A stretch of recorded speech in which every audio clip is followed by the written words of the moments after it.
After releasing approximately 3 million files over the weekend and then removing quite a bit of them, Todd Blanche, aka Donald John Trump Sr.'s personal attorney, has decided that the investigation is closed, that it's done. They still have not fulfilled the requirements of the Jeffrey Epstein Transparency Act, but let's get into some information. Starmer of the United Kingdom is urging former Prince Andrew to testify before Congress. This is in regards to, outside of allegations and a bunch of other things, a picture of the former prince standing over a woman who was fully dressed and wanting explanations of that and his communications with Epstein and Maxwell. In addition, two women have come forward as of the making of this video and stated that they were flown to the UK specifically for Andrew. At least one claims to have had tea at Buckingham Palace, which these assertions are causing quite a few issues for Buckingham Palace and a plethora of other members of the royal family.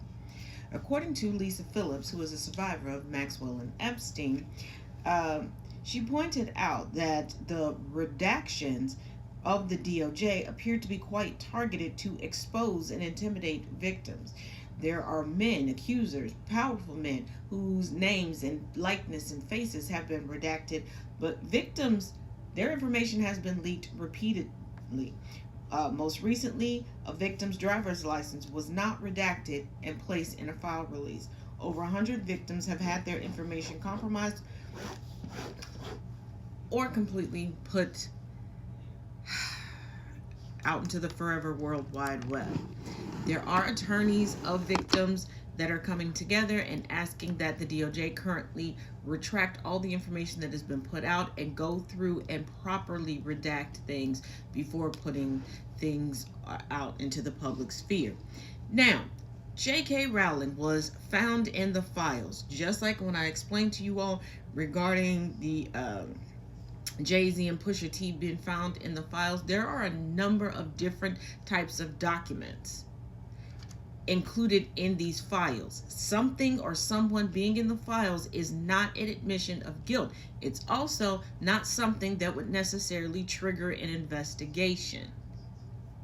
And some of y'all are jumping the gun. But let's go over what was discovered about J.K. Rowling in the last document drop.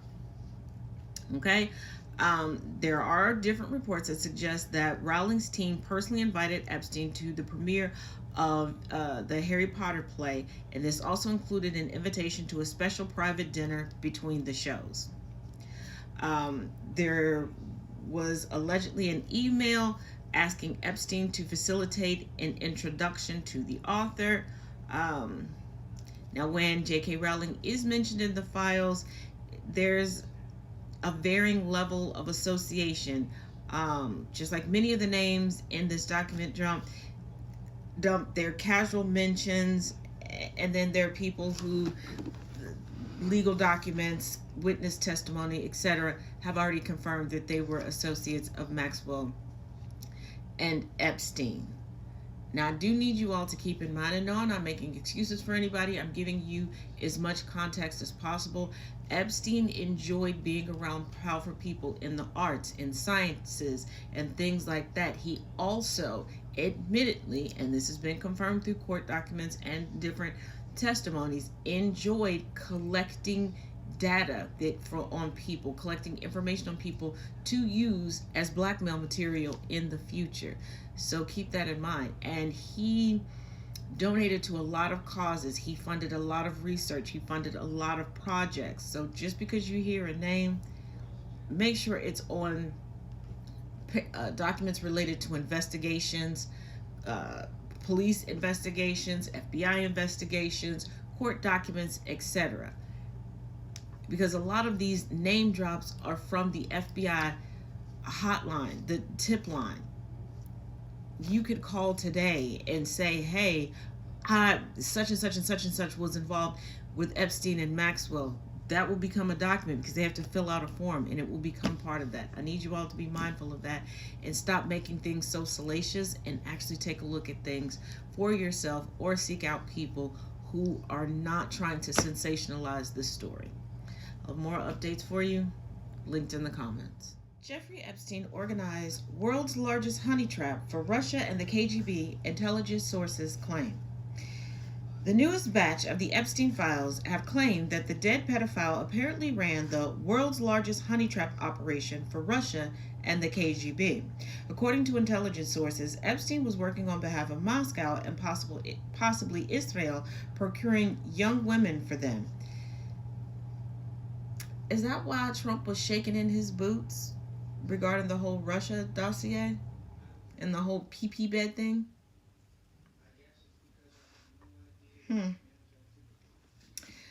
Russian President Vladimir Putin was mentioned in the Epstein files. Well, yeah, there's several emails at the very least talking about communications with Putin, etc., and actually Epstein turning over blackmail material to him. The documents mentioned Russian President Vladimir Putin about 1,056 times, the Moscow believed being referred to roughly 9,629 times. However, there is no written evidence in the files directly linking Putin, 73, to Epstein's trafficking crimes.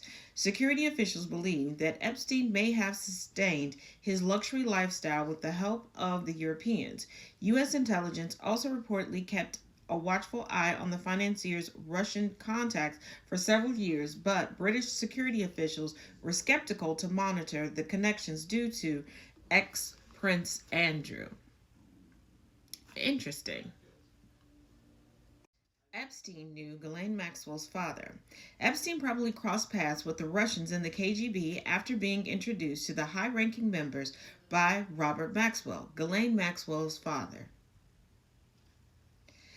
Ghislaine, 64, and Jeffrey were good friends with the British socialite, now serving a 20-year sentence for sex crimes. As for Robert, he died in 1991 under very mysterious circumstances after falling off of his yacht. The media mogul was allegedly a Russian asset in the 1970s and helped smuggle cash into the West with Jeffrey's aid. You have Andrew, Bill Gates, Donald Trump, Bill Clinton, and all the rest placed in compromising positions on an island bristling with technology. It's the world's largest honey trap operation. The Americans have been on this for years, but our lot have seemed more queasy about it, presumably because of the royal link, one intelligence source noted. One email from the files, dated September 11, 2011, was sent to Jeffrey from an anonymous individual in which an appointment with Putin during an upcoming trip to Russia was discussed. Spoke with Igor. He said last time you were in Palm Beach, you told him you had an appointment with Putin on September 16th and that he could go ahead and book his ticket to Russia to arrive a few days before you, the unidentified person pinned to Jeffrey.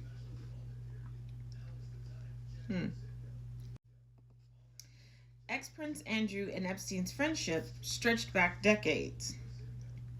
According to the newest series of docs, Jeffrey reportedly wanted to present a beautiful Russian female to Andrew, 65, in August 2010. She's 26, Russian, clever, beautiful, trustworthy, and yes, she has your email, he wrote to the ex-Duke of York at the time. The former royal had his titles yanked away last year due to his friendship with the felon. Jeffrey died in 2019 while in jail awaiting his trial.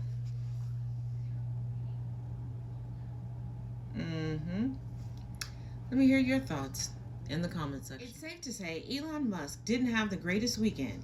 Musk has long played down any connection with Jeffrey Epstein while simultaneously heavily criticizing anyone else linked to him.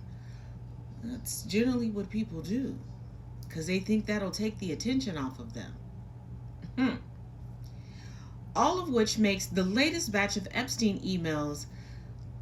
Let's pull a quote from the man himself and go with concerning. It's an objective fact that the latest tranche of Epstein files indicates there were far closer They were far closer than Musk has ever admitted. Notably, released files contain correspondence between Musk and Epstein in which Musk practically begs to visit Epstein's island and experience the wildest party. I guess too many of y'all were not paying attention to why he stays connected to Amber Heard and why he finances certain things and makes certain contributions in her name, because of the alleged trove of videos and communication she has on him. And before you go, but Taz, why hasn't she released it?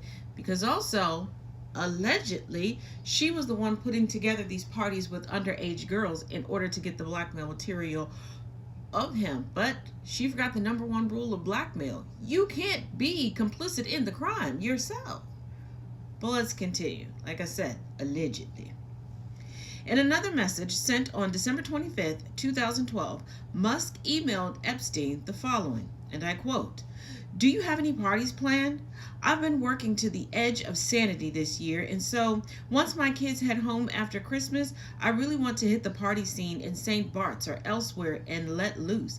The invitation is much appreciated, but a peaceful island experience is the opposite of what I'm looking for." End quote. Musk is now in panic mode, saying that he's suffering the extreme pain of being accused of being the opposite of who I am. Sure, buddy. We can literally see you begging the modern era's most notorious pedophile to attend a wild party on his private island. Come on. And seriously, the extreme pain of being accused of being something that's the opposite of who you are, isn't that what you and your sycophants do every single day on your wish.com version of a social media app? Buddy.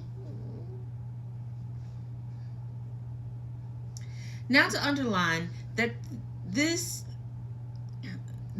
are authentic correspondence. Musk's estranged daughter, Vivian, has confirmed that, as far as she can tell, they match up with where she and her father were at the time.